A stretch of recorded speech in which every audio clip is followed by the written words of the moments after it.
Don't go anywhere. Hit that subscribe button. Tap the notification bell and be the first to know when we drop a new video. Like and share with your fellow American patriots who love this country. And if you haven't even an American patriot, you're someone who believe and love freedom, love democracy, truth, and don't like corruption, hit the subscription button. Those of you who have been following up, with Donald Trump and his antics, Donald Trump is a delusional person. And what most people do not understand, dictator come to take over a democratic country is because they drive fear into the heart of the people by using the security forces, the police, especially the police.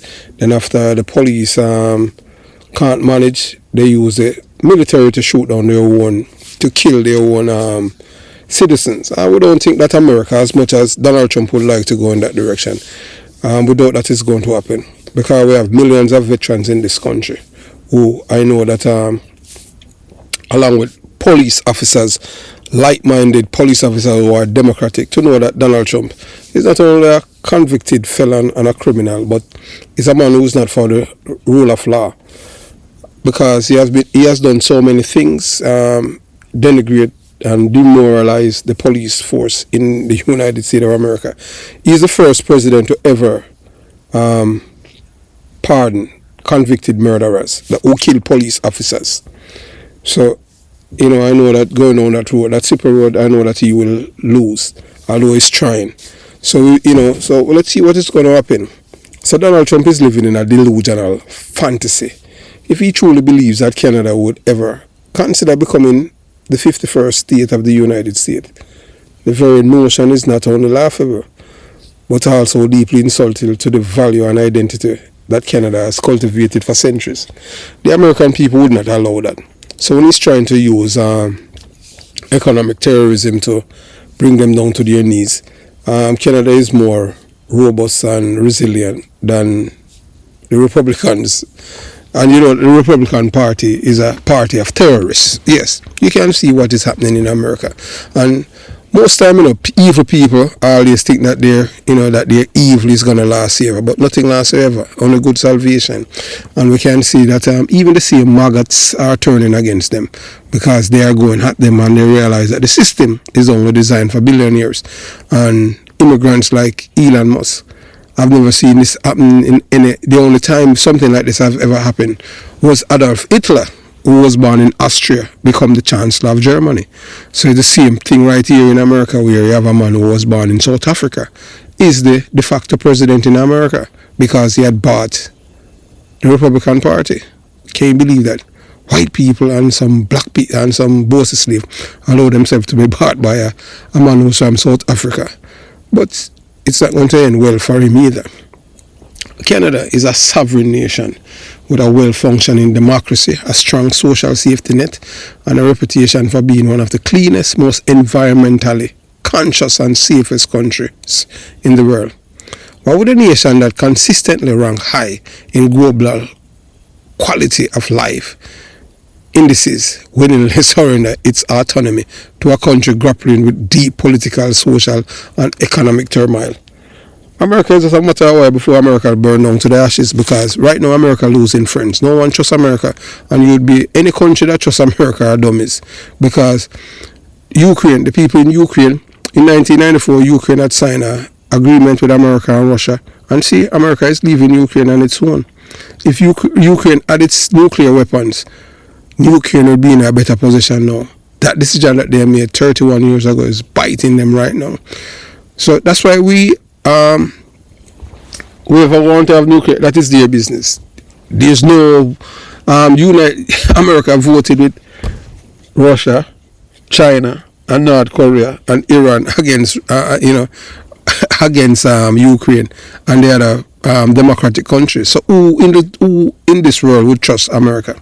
Only a dummy would do such thing. And the people that voted for him, I've never met an honest liar yet. So and these people voted for a liar.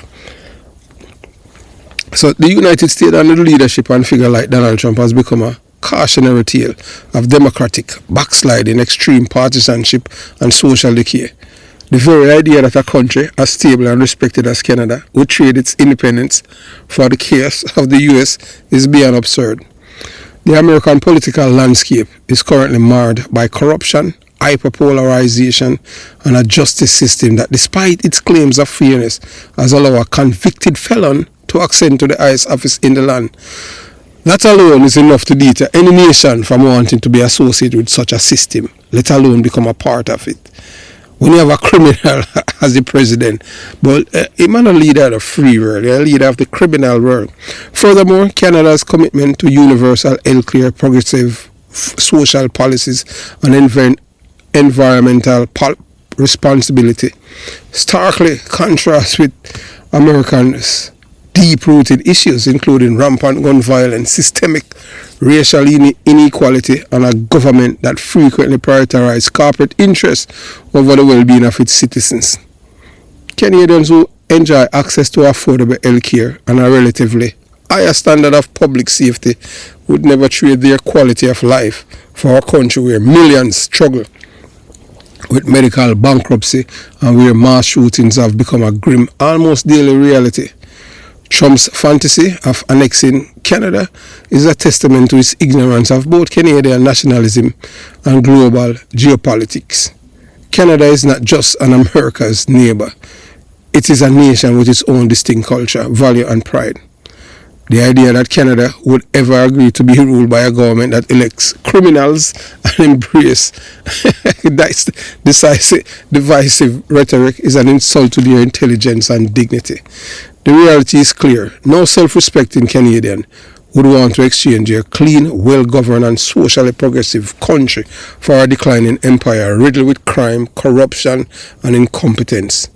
America under the leadership of people like Trump is not a beacon of democracy it once claimed to be. It is a nation struggling to hold itself together. If anything, it's America that should look at Canada for inspiration, not the other way around. So I wanted to listen to some of these leaders who were talking about, talking with Donald Trump, the French president. And Donald Trump is such a liar that he's the first person who tell a lie on a first lie, then he tell a first lie, then he tell a second lie, then he'll tell a third lie on the first and second lie. The man is just a born liar. This man, anytime he speaks the truth, that's when he's going to have an heart attack and die. Anytime Donald Trump dead, the truth is going to kill him. So you watch, you listen, and you decide.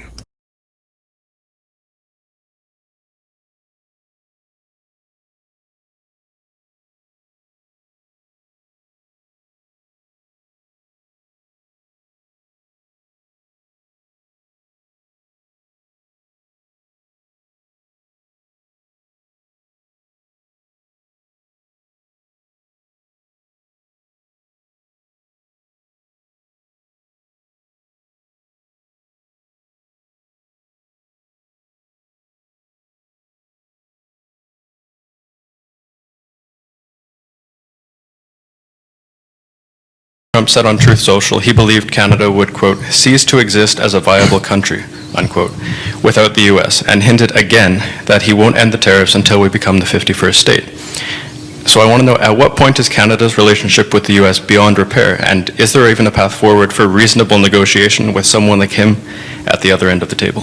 Our friendship with the Americans is not based on any one politician. It is based on our centuries-long history of trade, of friendship, of common defense, of fighting on the battlefield, arms locked together against common enemies. We will continue to build that friendship with the people of the United States. But let me be clear, we are an independent and we are a proud nation. And we will come through this an independent and a proud sovereign nation. We will not back down. We will not cease. We will continue to march forward as proud Canadians. Thank you. So just hours ago, Trump said on Truth Social he believed... I've said unequivocally from the beginning, there's not a snowball's chance in hell that Canada will ever be the 51st state. At the same time, from having worked with President Trump for over 8 years now, I can tell you that we have to take seriously what he says and make sure we're responding appropriately. And quite frankly, the response of Canadians over these past weeks has been inspiring, as people have been there for each other, people have been changing their vacation plans, people have been looking at ways to buy Canadian, to support local businesses, to diversify their supply chains to places like Europe and Asia. This is a response of Canadians who are saying, yeah, this is going to be tough, but we're going to double down on Canadian pride and standing up for each other. I've said unequivocally from the beginning, there's not a snowball's chance in hell. Please, ma'am, go ahead. Mr. President, what would you be willing to do if Vladimir Putin did not, if he did not stick to the terms of any deal on Ukraine? Because he has a history of not sticking to his word when it comes to international agreements. I think he'll keep his word. I think I've spoken to him. I've known him for a long time now. You know, I've known him. We had to go through the Russian hoax together. That was not a good thing. It's not fair.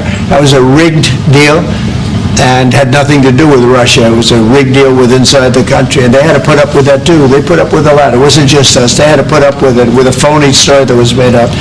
I've known him for a long time now, and I think he will. I don't believe he's going to violate his word. I don't think he'll be back. When we make a deal, I think the deal's going to hold. Now, they're going to have security. You're going to have security. You're going to have soldiers. I know France wants to be there. The president has said he wants to have soldiers there. I don't think we're going to even be necessary, but I don't think there'll be any problem with keeping the deal, with the security. Please want the idea to have Ukraine first being compensated because they are the one to have lose a lot of their fellow citizens and being destroyed by these attacks. Second, all of those who paid for could be compensated, but not by Ukraine, by Russia, because they were the one to aggress. Again, just so you understand, Europe is loaning the money to Ukraine. They get their money back. No, in fact, to be frank, we paid 60% of the total efforts, and it was through, like the US, loans, guarantee, grants, and we provided real money, to be clear. We have 230 billion frozen assets in Europe, Russian assets, but this is not as a collateral of a loan, because this is not our belonging. So they are frozen. If at the end of the day in the negotiation we will have with Russia, they're ready to give it to us, super. It will be loan at the end of the day and Russia would have paid for that. If you believe that, it's okay with me. Mr. President, They get their money back, we don't, and now we do. I support the idea to have Ukraine. Do we understand what's going on here? When Hitler invaded Poland, we didn't take the side of Hitler. When the Soviets invaded Afghanistan, we didn't take the side of the Soviets. When Saddam Hussein invaded Kuwait and annexed Kuwait, we didn't take the side of Saddam. This is a historic turning point in terms of American foreign policy, where instead of siding with the Democrats, the president is alluding he wants to side with the autocrat, the dictator Putin. And that is not in America's long-term national interest. This will lead to a disaster. We will lose our allies in Europe, in Asia. We will embolden people like Xi Jinping. And that's why this is so tragic to me. And I hope the president understands that he is not with the American people on this. Do we understand what's going on here? France has said no to new fighter jets from the United States. But what's the real reason for this? While many countries rely on American military technology, France has chosen to go its own way. Instead of buying US fighter jets, tanks or submarines, they're focused on developing their own. Even though joining large American defense programs would be cheaper and easier, doing so would give the US influence over France's military decisions. But that's not all. France turned down the F-35 and decided to build its own next-generation fighter jet. This new aircraft, called the FCAS, is being developed with Germany and Spain. By 2040, the FCAS will enter service and eventually replace all of France's current fighter jets. So as we says, united we are unstoppable. Divided we fall. Yeah, so united we win. Divided we lose. The only true path forward for all of us, the working class, the oppressed, and those thriving for a better future, is through unity. Black, white, yellow, green, purple, blue, all of us. When we stand together, we possess strength to resist and overcome the exploitation and control imposed by rural wealthiest elites. These billionaires who manipulate economies and government for their own gain thrive on division among the people. So they have been very, very instrumental in doing the same. That's what the Republicans have been doing for decades. Because the white people them see themselves as being superior to other races, especially to blacks, in which they are not. Because you'll never see the fastest person in the world as a white man. Never. Unless them juice him up, you give him all kind of all kind of drugs. The black man don't need that. Because the black man, by nature, he is the dominant race on earth. He was built by God. The white man came after, because they are a product. Every other race are a product of the black race. But nobody likes the black man, because this is something that has been ingrained in people's minds by same white people, and it started in Jamestown. Yes, same white people started it, and it all has to do with capitalism. So these billionaires who manipulate economies and governments for their own gain, thrive on division among the people. They use their vast resources to sow discord, hatred, pit us against each other, and weaken our collective power.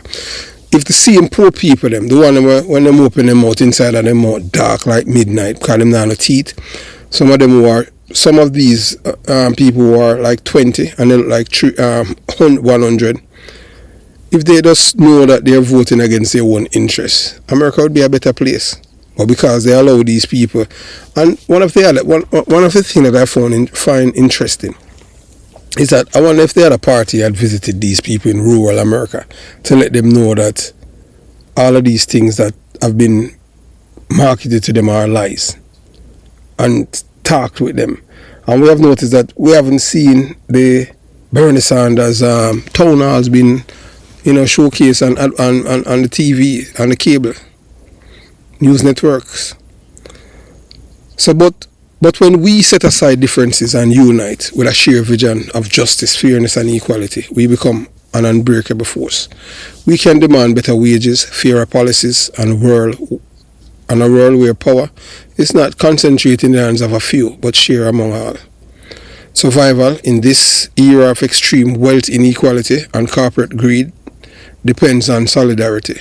Let us reject distraction and division they create, and instead build a future where unity drive progress, where justice prevail, and where no billionaire can dictate the fate of many. Our strength lies in our togetherness. Divided, we lose, but united, we win. Always remember that. Whether you're black, white, yellow, green, purple, or blue, have yourself a nice day. Peace.